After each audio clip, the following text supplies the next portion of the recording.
Do you want to get better with your money but wondering how? If you don't have savings or have very little, there's not much point in talking about big money or wealth generation yet. You've got to sort that out first before thinking about getting rich. Rags to riches are great stories to hear, but they're few and far between and usually have tons of luck involved. For the majority, the route is usually rags to resilience to riches. Financial rags to financial resilience to financial riches. Let me show you what I mean. This is what I'll explain to you in this and future videos, the rungs of financial literacy, with the aim of ultimately getting your money under your control. Here are the steps I'm going to run through. Number 1, you've got to deal with your leaky financial bucket. Number 2, you've got to get your money into the right shape. And number 3, you've got to automate this. And this is very, very simple to do. Make sure you stick around to the end of the video to learn exactly how to automate this and how to set yourself up for success. First, let's deal with your leaky financial bucket. People who know me well know that I hate waste, particularly financial waste, wasting money. The leaky financial bucket is all about waste. And once you know where to look, you can start tackling it. If your financial bucket is leaking, then putting more in at the top might feel better. But if it continues to leak, then putting more in will simply lead to more out, which means more waste. The main thing that leads to a leaky financial bucket is consumer debt. Things like personal loans or credit card debt, i.e. debt that you use to spend, not debt that leads to you generating cash every month. If you've got these, then you are losing money each month to interest payments. And have you heard how investing early compounds over time to lead to greater wealth? Well, it's the same but the reverse for debt interest payments. The more debt interest you pay, that debt interest compounds over time to make you poorer every month. Imagine if you could use that debt interest instead to invest. Instead of making someone else richer, i.e. the bank or credit card company, you are making money for yourself. You are making your own financial future richer. This is what we want to do together. This is where you want to get to. To do this, you need to make a commitment to paying it off. Not immediately, not in one lump sum. Well, if you can, that might be a choice for you. But if paying it off is not on the table, then do this at least. You have to pay the minimum amount due every month. No ifs, no buts. You understand, of course, that's no ifs and no buts for you, because I am going to add a but. And that but is, you have to pay the minimum amount due each month. But I want you to go one step further. Add 20 of whatever currency is relevant for where you live. Pounds, rupees, dollars, whatever. Add 20 of that to the minimum due and pay that every month. If you can add more than 20, then go for it. The more the better. The quicker you fix your leaky financial bucket, the quicker you go from financially insecure to financially stable. And just in case you're wondering, financially secure and financially well off comes later. You can dream of being financially well off now, but dreams don't get you places. Dreams give you hope. And that's good, but acting on those dreams, taking action now is what's going to get you there. There are 2 other areas that lead to a leaky financial bucket. One of those others is frivolous expenditure. I've spoken in a previous video about covering your essentials first. After the essentials, you should be paying yourself first, in what I like to call a freedom fund, but more about that later. But if you're wasting money on things like maybe placing a sports bet and then getting carried away, or going out for a meal more often than your current level of income dictates you should be able to do, something like that, and probably something that you don't even particularly care about. It's all well and good spending money on things that actually brings you joy and happiness, but not everything does. You'll know what does and you'll know what doesn't, and you'll know instinctively what you are probably spending more money on than you should. If you can identify these patterns in your life, then you'll already know what to do. But wait, I'm not going to tell you to stop doing all of that. That would of course be ideal, but it's not a sustainable approach. Count how many times you spend money on that thing in the last week, and then reduce it by 1 every week for the next month. Within 4 weeks, you'll already be better off, and your leaky financial bucket will be leaking far less than before. The third area of a leaky financial bucket is paying more than you need to for something. When you go out to buy something, if you don't negotiate, then you're unnecessarily spending money. Negotiating and not just accepting the first price given to you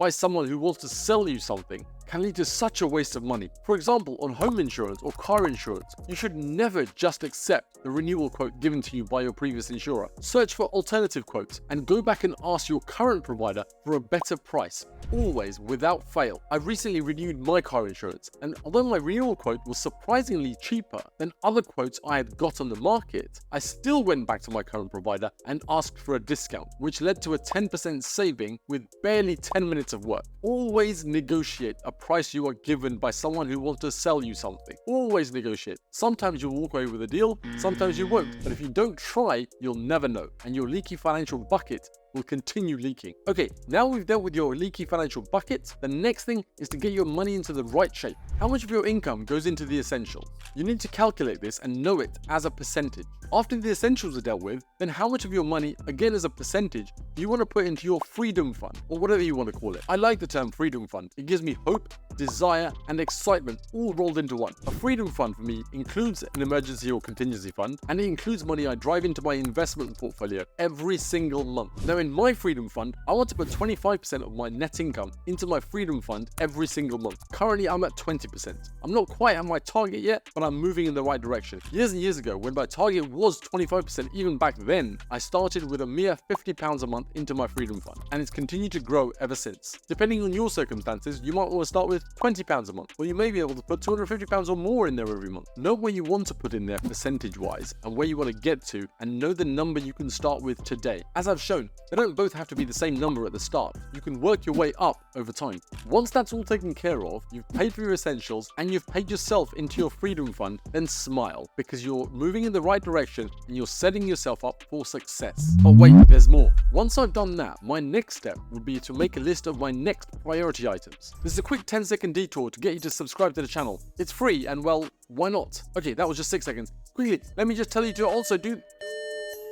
As I was saying, the next thing would be for me to make a list of my next priority items. For me, that's holidays and contributing. I want to take 2 holidays a year minimum. That's after my essentials and my freedom fund are taken care of. Then comes contribution for me. I'm in the camp that doesn't want to wait until I'm much older to contribute to society. So I set aside a percentage for that each and every month as well. And I want to hit hard. I spread 5% of my net income to causes close to me and those that I think will make the biggest impact. Let's make all this a little bit more real. Let's say I'm bringing in £3,000 a month. Of that, my essentials make up 55% of my net income. As I said before, I want to put 25% into my freedom fund, but I can only do 20% for now. And my next priority is a holiday account. I want to put 15% into that for traveling the globe and taking in all the experiences that the world has to offer. And then I want to contribute 5% to charities of my choice. That makes me feel good, and even more so because I know I'm thinking about more than just myself and my family. And you know what? I feel even better because I'm doing all this after my freedom fund is taken care of, after I've paid myself first. I know my freedom fund is in place and is in a growth trajectory. It's only going to get better month on month. If my maths is right, then I've got 5% left over. And here's the great thing, I can do whatever I want with that 5%. You can do whatever you want with your 5%. You've got your money into the right shape and you know what that shape looks like now. Your eyes are open, you're not flying blind anymore. Keep that 5% aside for fun. Be as frivolous as you want with it. And you know why? Because your future, your freedom fund, your holidays even are taken care of. You can rest easy knowing that you can spend that 5% however you want. It doesn't matter. Your future will remain on track regardless, and your freedom fund will continue to grow. To be able to do all this though, there is one trick that you must know and you must master. And this is the trick of automation. And no, I'm not talking about AI, robotics, or any other sort of technological marvel. You need to automate in a simple way. And here's how. Automate your debt payments. Automate your debt overpayments. Automate your freedom fund. Automate your holiday fund builder. Automate your charity contributions. Automate your whole entire life. Okay, I might have got a bit carried away with that one.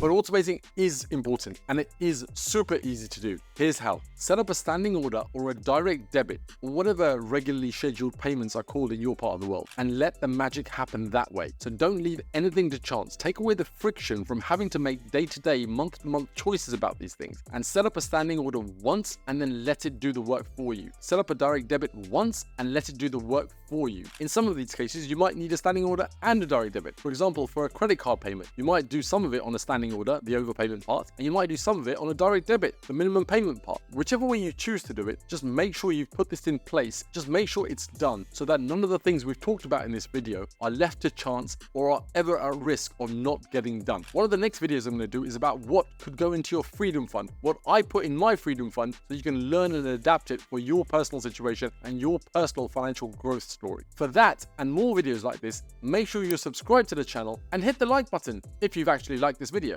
I'll give you a few seconds. Done? Great. I'll see you on the next one.